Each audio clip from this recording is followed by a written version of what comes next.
18-year-old George Knight is at a party with friends. Just hours earlier, he had murdered 28-year-old Stephen Chapman by plunging a 16-centimetre military dagger into his head. Inspired by the show Breaking Bad, George proceeds to dispose of the body in the most inhumane way. In April 2020, George met drug dealer Stephen Chapman, also known as Ginge. George would purchase illegal substances from Chapman for his own consumption as well as dealing. Stephen Chapman is a father of 5 and a forklift driver during the day. As the months roll by, George begins to deal more and more drugs for Stephen. 8:30 p.m. on the 23rd of October 2020, Rebecca Leader, Stephen's girlfriend, receives a WhatsApp from him.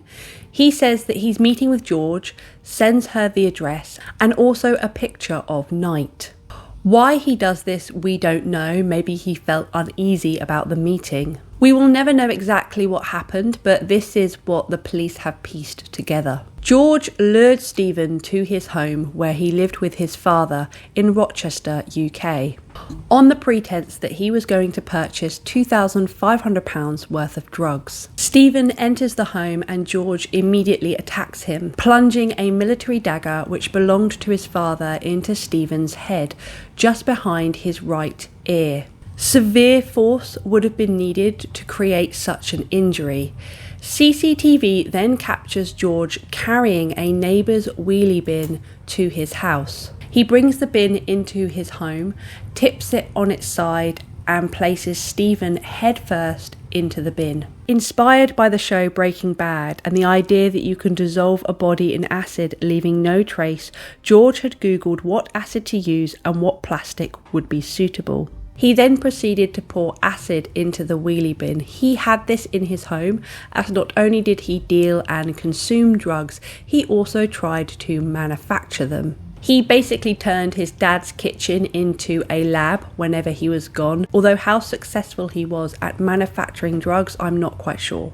He is pouring bottle after bottle of acid into this bin until he can't breathe anymore. He's not wearing a gas mask, and so he rushes out of the conservatory where this bin is and shuts the door. How shocked and scared George is at this point is unknown. A friend does knock on the door as he's looking for something, and George doesn't answer. He then spots George in an upstairs window. He describes George as looking worse for wear, and Knight shouts down that he has unalived someone.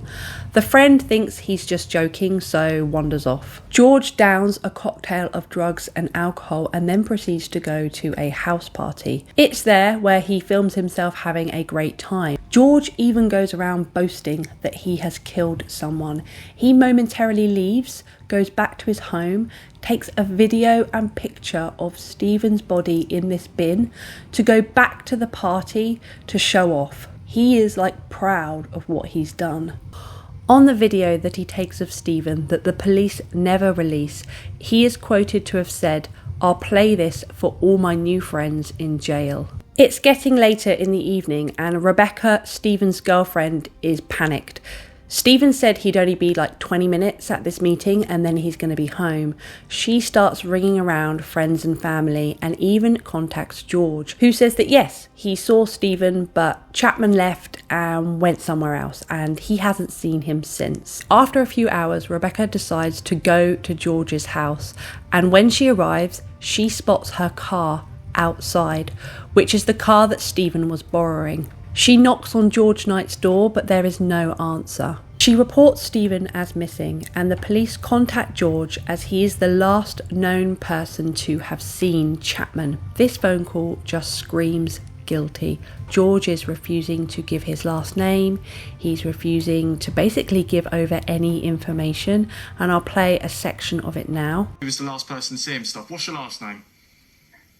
To be honest, I don't really want to get involved in this if it's Unfortunately, George, someone's gone missing. It's going to happen to you. And quite frankly, I don't really care about what package you was picking up or receiving at that point. I'm more concerned about Stephen's life at the minute.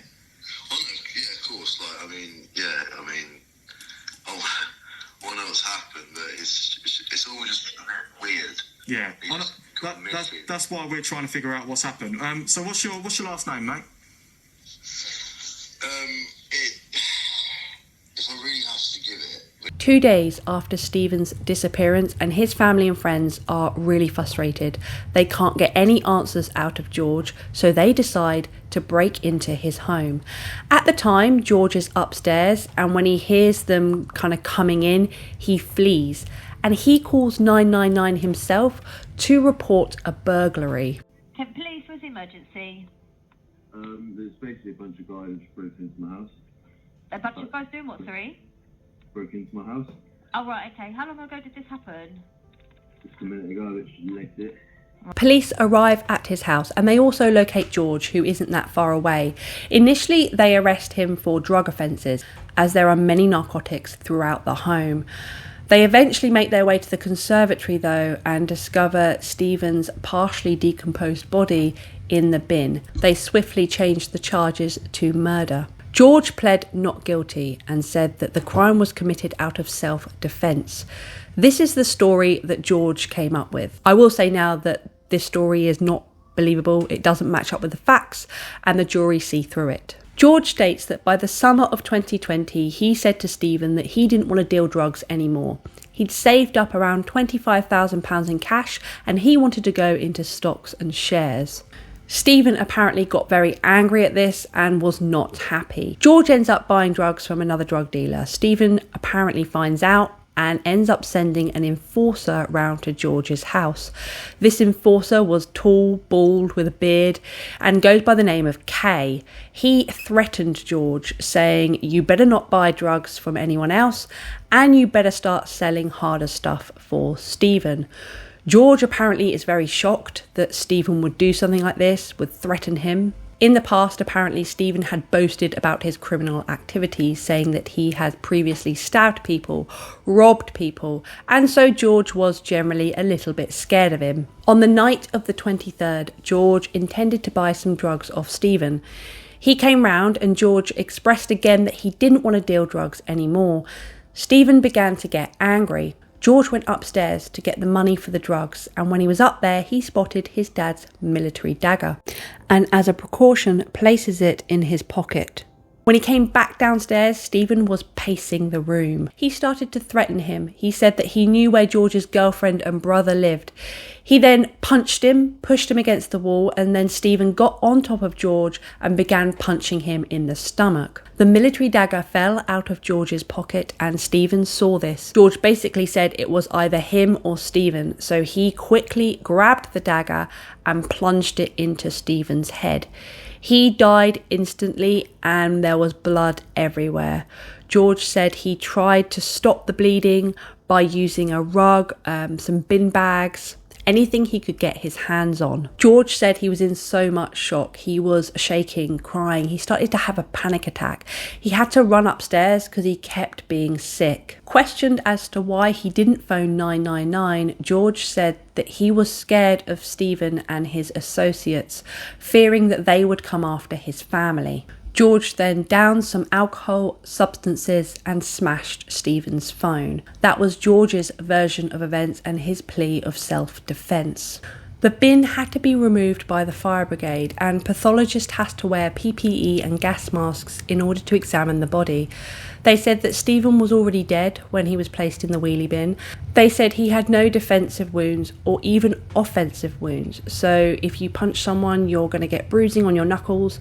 He had none of those, so this didn't line up with George's story. George had also left the knife embedded in Stephen's skull. When George was arrested, he tested positive for 13 different substances, including medication for anxiety.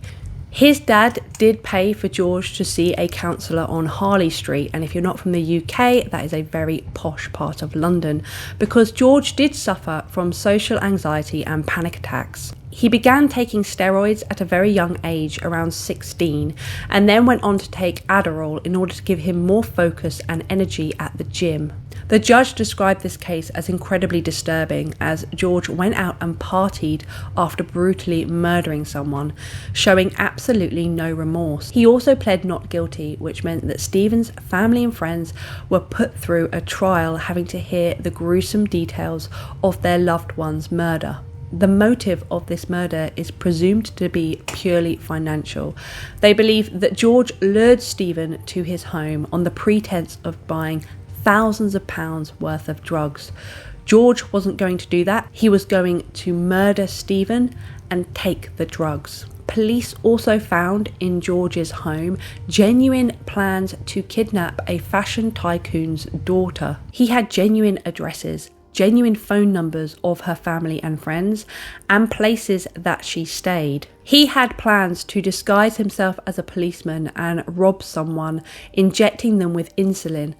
He said that this would cause a heart attack and would leave no evidence. A guilty verdict was given, and before sentencing, the judge requested a psychiatric report be done on George. He had no mental disorders or mental health issues bar anxiety. He was sentenced to serve a minimum of 23 years. On the first day of trial, Stephen's girlfriend Rebecca gave birth to their child. She described how they were saving to get married and how George had robbed them of a life together. Stephen's former partner Lisa said she will never forget the look on their 14-year-old son's face when she told him he would never see his dad again, a man he worshipped. She said, "I will never forgive you. You have broken my sweet boy." If you have a suggestion for a case, please let me know, DM me. This case was actually suggested by someone on TikTok, as are my next two. If you like my content, please remember to like, subscribe and comment, and I will see you in the next one.